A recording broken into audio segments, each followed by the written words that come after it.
Now, music notation is a system used to transcribe the three main components of music, which are melody, harmony, and rhythm. And it's written out on a grid called a staff, S-T-A-F-F. And on this grid, there are 5 horizontal lines, which looks very similar to a guitar tab. The only difference is for tabs, there are 6 lines instead of 5 lines. Now, I'm going to number the lines of the staff and the spaces of the staff as well. So, for example, the first line all the way at the bottom is the first line.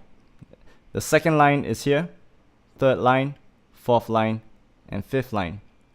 For the spaces, we have the first space over here, second space, third space, and the fourth space.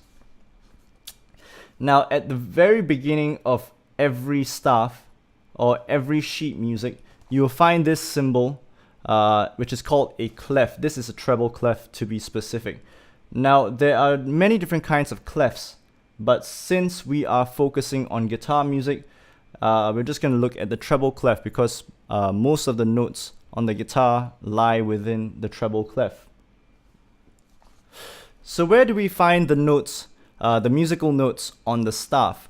Well, beginning on the first line, we have an E note on the first line, followed by a G note on the second line, a B note on the third line, a D note on the fourth line, and an F note on the fifth line. And as for the spaces, we have an F note on the first space, an A note on the second space, a C note on the third space, and an E note on the fourth space. Of course, when this standard notation is written out, they don't actually write out the alphabets, but instead they use note heads, which are just dots or circles, and they kind of look like this.